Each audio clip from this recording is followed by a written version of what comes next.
진짜 많이 왔네요, 우리 친구들. 네.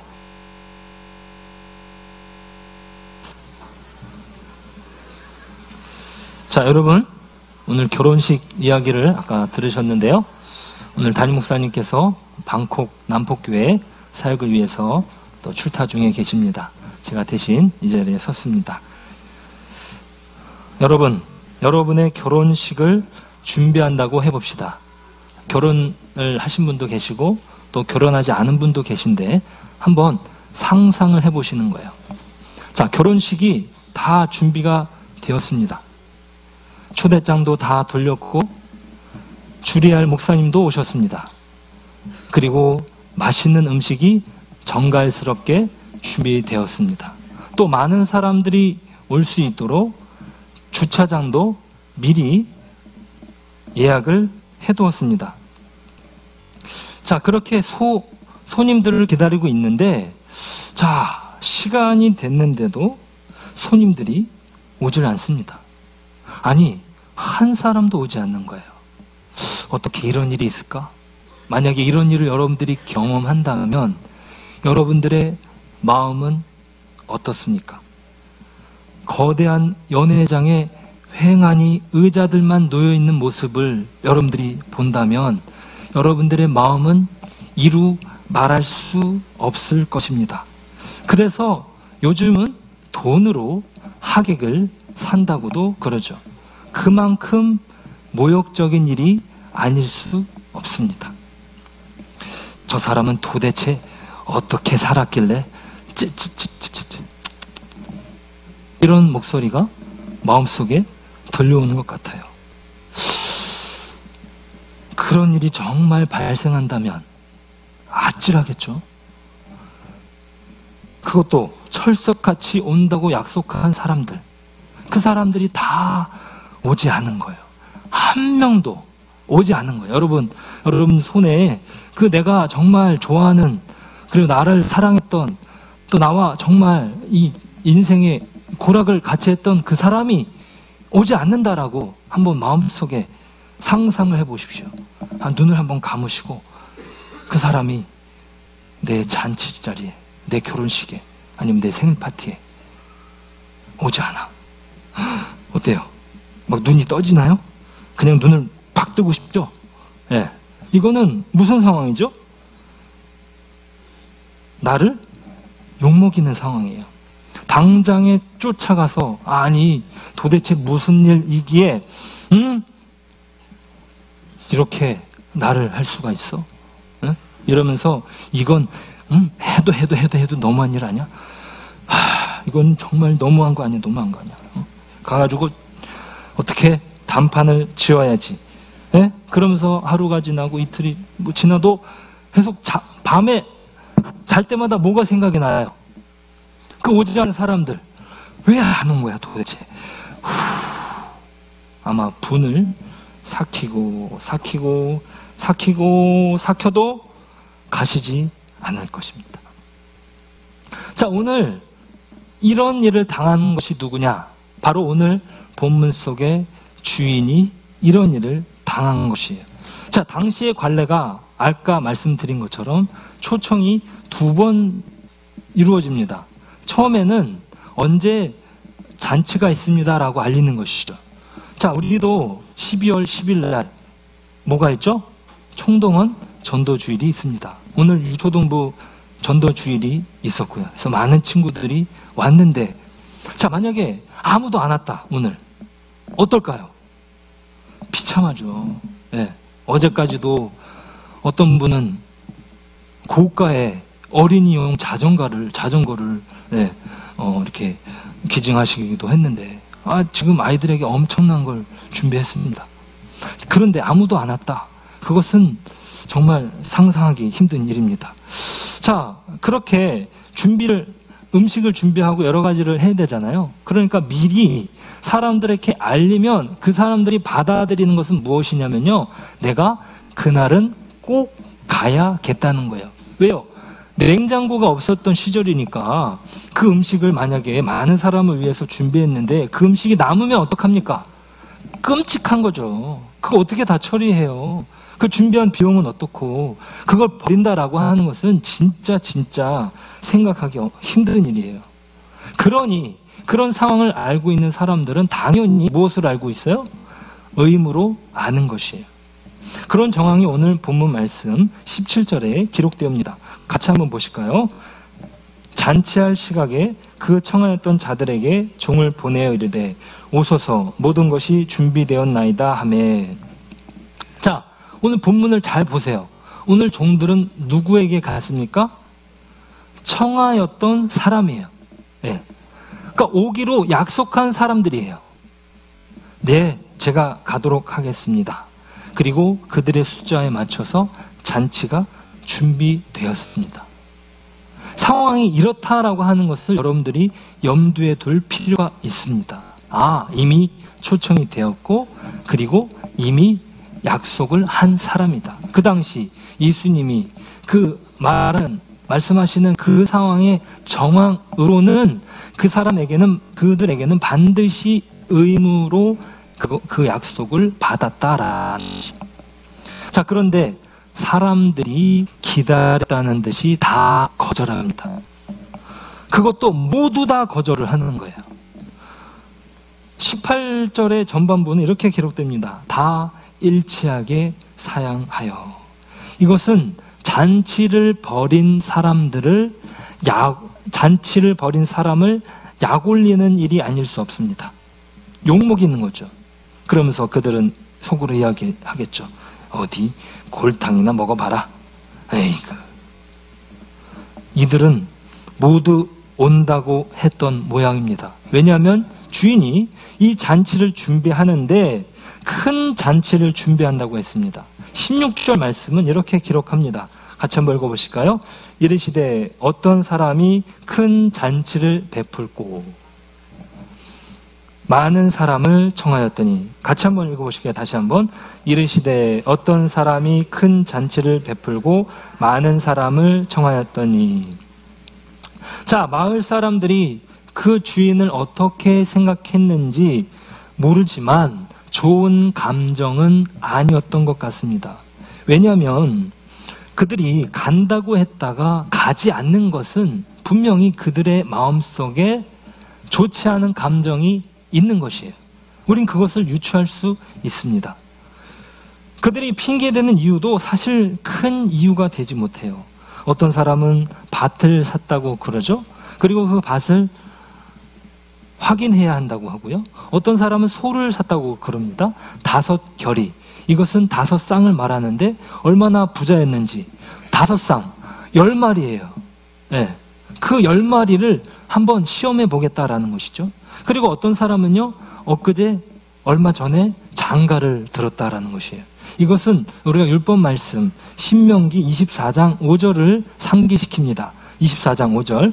사람이 새로이 아내를 맞이하였으면 그를 군대로 내보내지 말 것이요 아무 직무도 그에게 맡기지 말 것이며 그는 1년 동안 한가에게 집에 있으면서 그가 맞이한 아내를 즐겁게 할지니라. 참 어이가 없어서. 그죠? 밭이나 소를 시험하는 것은 그날이 아니어도 되고 장가를 들었으면 그 아내와 함께 참석해도 될 일입니다. 그 율법을 상기시키는 그의 행동은 사실은 그 잔치를 가지 않기 위한 핑계일 뿐입니다. 문제는 그들이 잔치를 기필코 방해하겠다는 의지가 온 사람들이 잔치 자리를 가지 않겠다 말하는 것이에요. 이것은 보이콧, 즉 잔치 반대 선언을 합니다. 그러면서 그들 속으로 말합니다. 잔치는 이제 끝났다. 네. 자, 잔치는 망하게 된 거야. 그래, 으아 이러는 거죠. 자, 이 본문 가운데 이들의 심정을, 이들이 왜 그렇게 했는지에 대한 부분을 여러분들 읽을 수 있으신가요? 자, 예수님께서는 오늘 비유의 말씀을 통해서 무엇을 말씀하시는 것인가? 예수님께서는 실제의 사실을 역으로 설명해 주십니다. 무슨 말이냐면요, 예수님의 비유에서는 왜 사람들이 주인의 잔치를 거절했는지 그 이유는 알 수 없습니다. 또 그 이유가 명백하지 않죠. 소나 밭이나 또 장가를 들었다는 건 근본적인 이유가 못 됩니다. 그럴싸한 핑계일 따름이죠. 자, 이 비유의 배경은 예수님을 유대인들이 싫어하게 된 배경에 있습니다. 처음부터 예수님을 싫어했냐? 아닙니다. 처음에는 예수님을 예수라는 사람이 좀 놀라운 것 같아. 좀 특별한 것 같아. 혹시 저가 메시아 아닌가? 세례 요한은 보라, 하나님의 어린 양이 지나가는도다. 그리고 세례 요한의 제자들은 예수님에게 찾아갔어요. 그러면서 메시아를 이야기하죠. 한번 와봐. 내가 예수님과 같이 지냈는데 이분이야말로 하나님이 우리에게 보내주신 메시아 중에 메시아다. 하나님의 아들이다라고 이야기하는 것입니다. 그러니까 유대인들은 예수님에 대해서 호의적이었어요. 바리새인들도 세례 요한에게 사람을 보내서 예수라는 사람이 어떤 사람인지 알게 하도록 조치를 취한 적도 있습니다. 그런데 예수님에 대해서 유대인들은, 특히 종교 지도자들은 실망했습니다. 왜입니까? 예수님께서 죄인들과 같이 지내시는 거예요. 예수라는 사람이 지금 가만히 보니까 죄인들과 같이 밥자리를 하는 거야. 식사를 하는 거야. 그 당시에 식사는 친밀한 사람들 간의 중요한 자리였습니다. 그런데 예수라는 사람이 죄인들과 식사를 한다는 것이에요. 그리고 안식일에도 병자를 고칩니다. 그들의 시선에 예수라는 사람은 어떤 사람이에요? 이상한 사람이다라고 여기는 거예요. 그리고 안식일을 어기면서 병을 고쳐? 이거는 하나님을 모독하는 거야. 그러면서 핍박이 시작됩니다. 요한복음 5장 16절입니다. 같이 읽겠습니다. 그러므로 안식일에 이러한 일을 행하신다 하여 유대인들이 예수를 박해하게 된지라.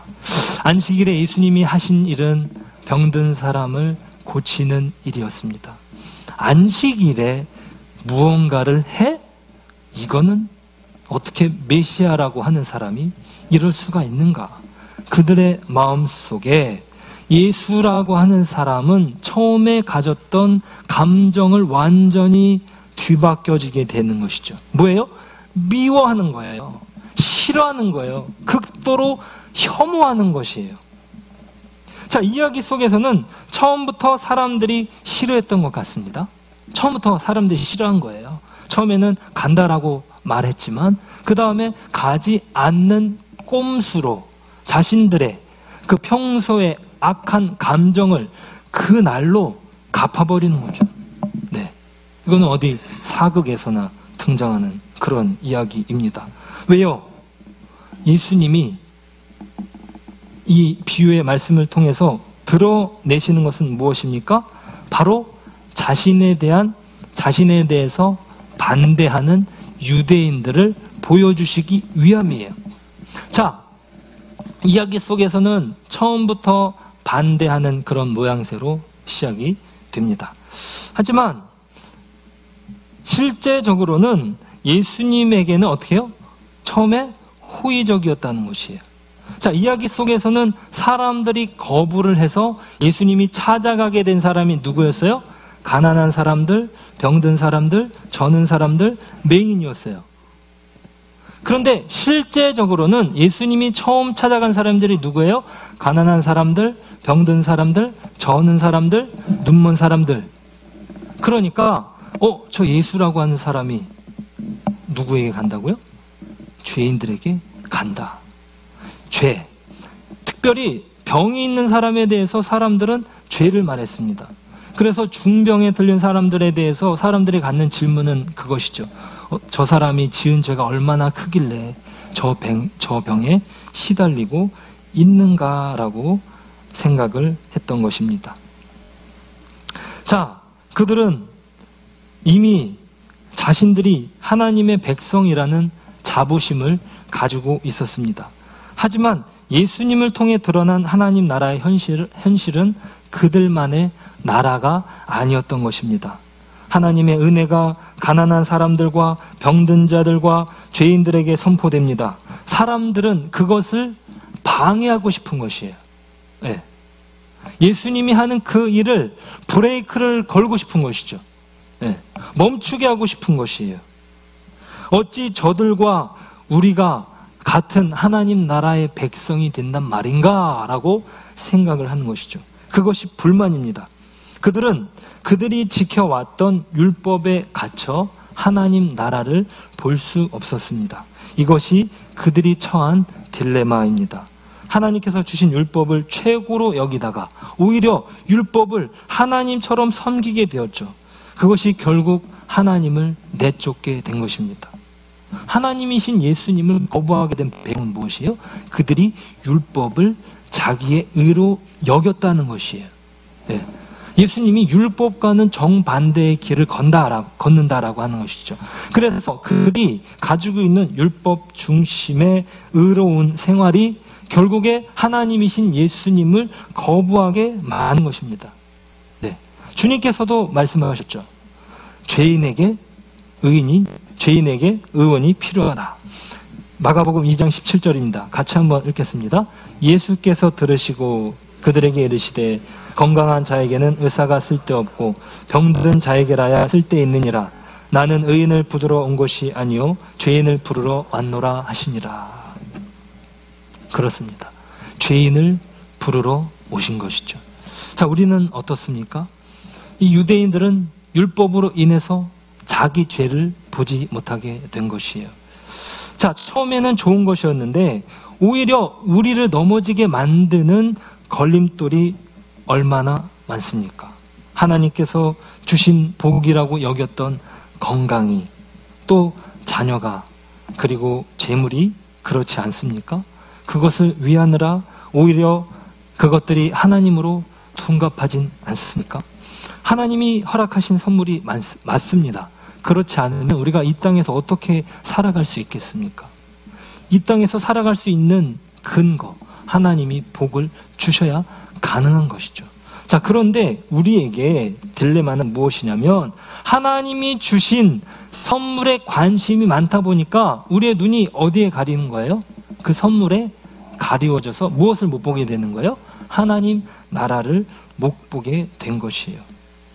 우리 담임 목사님께서 말씀하신 것처럼 하나님께서 주신 재능으로 어떻게 하면 하나님께 영광을 돌려야 할지 우리는 관심을 가져야 합니다. 그 주시는 재능은 각자 영역이 엄청나게 다르죠. 서로 다른 그 영역 속에서 하나님이 주신 은사를 바탕으로 하나님 나라를 드러내는 것이죠. 내게 주신 은사를 바탕으로 하나님 나라를 드러내는 것이 중요한 것이지, 내게 주신 그 복이 하나님 나라를 못 보게 만드는 장애물이라면 우리는 다시 한번 생각을 해야 됩니다. 질문을 해야 되죠. 내게 주신 재능이 어떻게 하나님 나라에 사용되고 있는가? 우리의 질문은 계속되어야 합니다. 혹 나는 그 선물에 갇혀 하나님 나라를 보지 못하는 것은 아닌가? 그 여인은 그 예수님의 발 앞에 향유를 갖다 붓습니다. 그 향유는 노동자의 1년치 품삯에 해당하는 값비싼 것이에요. 예수님 앞에 그것을 다 허비하고 소비합니다. 왜요? 하나님 나라를 예수님에게서 발견했기 때문이죠. 자, 이제 잔치는 위기에 놓였습니다. 모든 사람이 잔치를 거절하니 말이죠. 누구도 오지 않는 잔치는 아무런 의미도 없습니다. 우리가 주인이었다면 아마도 실망하여 잔치를 포기했을 것입니다. 포기하지 않았을까요? 아, 사람들이 지금 이렇게 오지 않으니 당장 때려치워야지. 예. 그리고 그렇게 위기에 놓였는데 주인은 포기하지 않습니다. 주인은 포기하지 않아요. 그리고 다른 사람들을 찾아가라고 종에게 말합니다.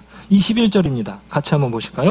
종이 돌아와 주인에게 그대로 고하니 이에 집 주인이 노하여 그 종에게 이르되 빨리 시내의 거리와 골목으로 나가서 가난한 자들과 몸 불편한 자들과 맹인들과 저는 자들을 데려오라 하니라. 종들은 어떤 사람들을 찾아갑니까? 가난한 자들과 몸 불편한 자들과 맹인들과 저는 자들입니다. 자, 이 잔치가 지금 멈추어졌어요. 그러니까 시간이 지났는데 텅 빈 잔치입니다. 텅 빈 잔치.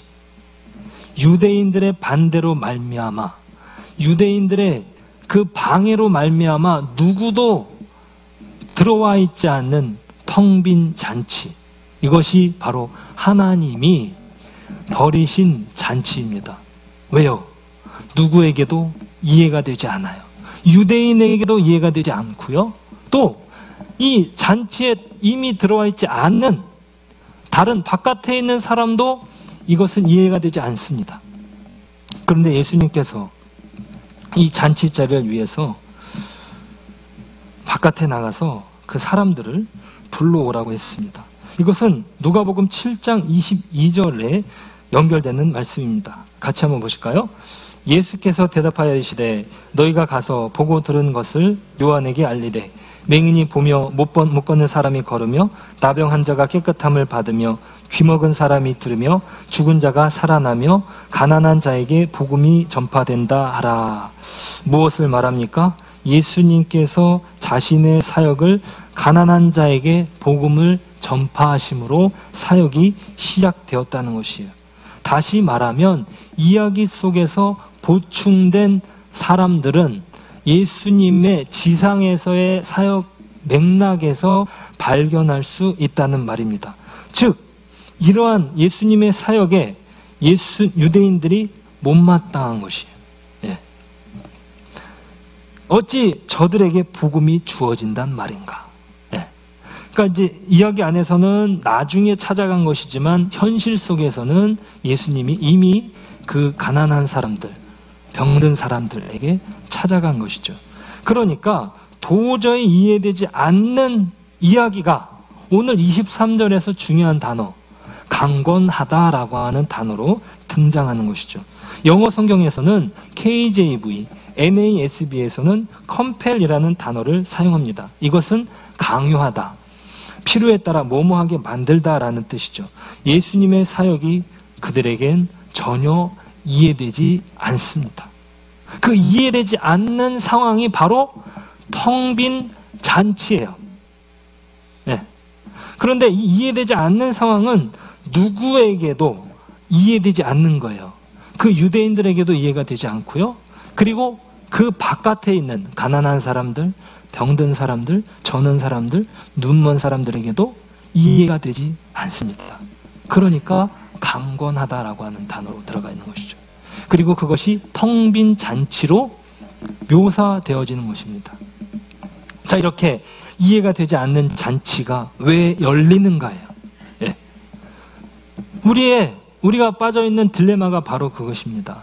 우리가 좋은 것이라 여겼던 그것이 오히려 하나님을 못 보게 만들고, 우리가 이 땅에서 하나님 나라를 보지 못하는 그 현실이 바로 우리가 처한 딜레마죠.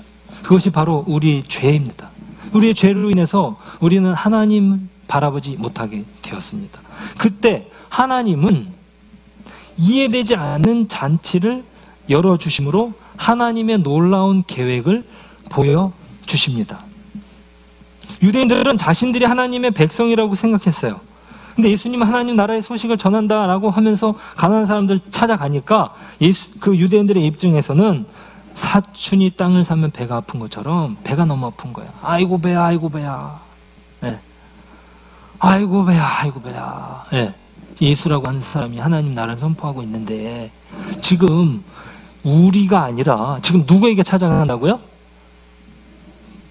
우리 바깥에 있는 사람들을 지금 찾아간다고요. 아니 지금 죄인들에게 지금 찾아가고 있어요, 예수님이. 그러니까 이 사람들의 입장에서는 전혀 이해가 되지 않는 것이고 화가 너무 나 있는 거예요. 네. 그래서 그것을 오늘 비유의 말씀을 통해서 보여주시는 것입니다. 그리고 잔치가 엉망이 되기를 바라는 것이죠. 그래서 그들은 약속을 했다가 약속을 취소하는 것으로 그 잔치가 망가뜨려지기를 바랬습니다. 하지만 그 잔치는 멈추지 않았습니다.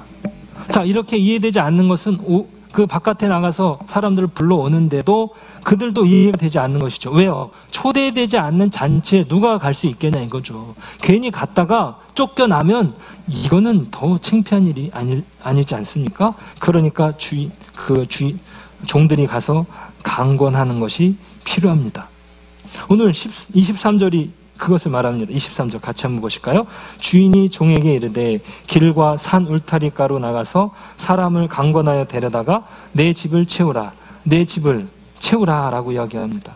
내 집을 어떻게든 채우라는 명령입니다. 그들에게 베풀어진 잔치, 그리고 그 잔치를 기필코 완성하겠다는 주님의 그 주인의 의지는 강합니다. 그것이 사람들이 반대를 한다고, 그것이 사람들이 이해를 하지 못한다고 그것이 멈춰지냐? 아닙니다. 네. 왜요? 하나님께서는 놀라운 사랑으로 사람들을 구원하길 원하시기 때문입니다. 이 초청에 사람들을 부르신 거예요. 네. 근데 그 초청은 우리가 이해할 수 없는, 우리가 생각할 수도 없었던, 우리가 그걸 받아들일 만한 그런 형편에 있지도 않았는데 그것이 우리에게 주어졌다라는 것이죠. 네. 하나님께서 강권하심으로 우리의 발걸음이 죄를 치달았고 우리의 발걸음이 죽음으로 내달았는데 하나님이 강권하심으로 우리를 붙잡으심으로 야 가지마 이리 와. 네. 거기는 너희들이 멸망의 길이야. 강권하셔서 우리를 초대하시는 것입니다. 그 잔치가 바로 하나님이 계획하신 놀라운 은혜의 잔치인 것입니다. 그저 하나님의 초청에 응답만 하면 되는 것이에요. 내가 율법을 잘 지킨다고, 착하다고 되는 것이 아니죠. 혹 내가 가난하고, 내가 병들고, 내가 죄인의 삶을 살았다고 구원을 못 받느냐? 그것도 아닌 것입니다. 그저 초청에 응답만 하면 되는 것입니다. 저는 젊은 나이에 암에 걸린 청년을 만났습니다. 그에게 복음을 전하고 믿겠냐고 물었습니다. 그랬더니 그 청년은 아직 준비가 되지 않았다고 합니다. 그리고 함께 갔던 권사님이 포기하지 않았습니다. 지금이 좋은 때이니 복음을 믿고 구원을 받으라고 권했습니다. 그러자 청년은 잠시 고민하더니 예수님을 영접하고 기도했습니다. 그렇습니다. 강권하는 것은 이런 것입니다. 우리가 포기하지 않고 설득하고 초대하는 것이죠. 아버지의 집이 아직 비어 있습니다. 우리에게 하나님께서 원하시는 것은 가서 자리를 채우라는 것입니다. 이것은 하나님과 멀게 살았던 사람들에겐 당연히 낯선 이야기입니다. 그러니 강권하는 것이죠. 여기에 우리는 하나님의 놀라운 사랑의 마음으로 다가가 그들이 받아들일 수 있도록 사랑의 권면을 해야 합니다. 12월 10일 온 교우가 함께 전도하는 주일입니다. 모든 것이 열려 있습니다. 우리는 그 자리를 채우기 위해 우리에게 주신 은사를 잘 활용해야 합니다. 그렇게 하여 많은 사람을 초대하고 잔치에 자리를 채우며 하나님께서 초청하시는 구원으로 인도하는 저와 여러분 되시길 소원합니다. 기도합니다.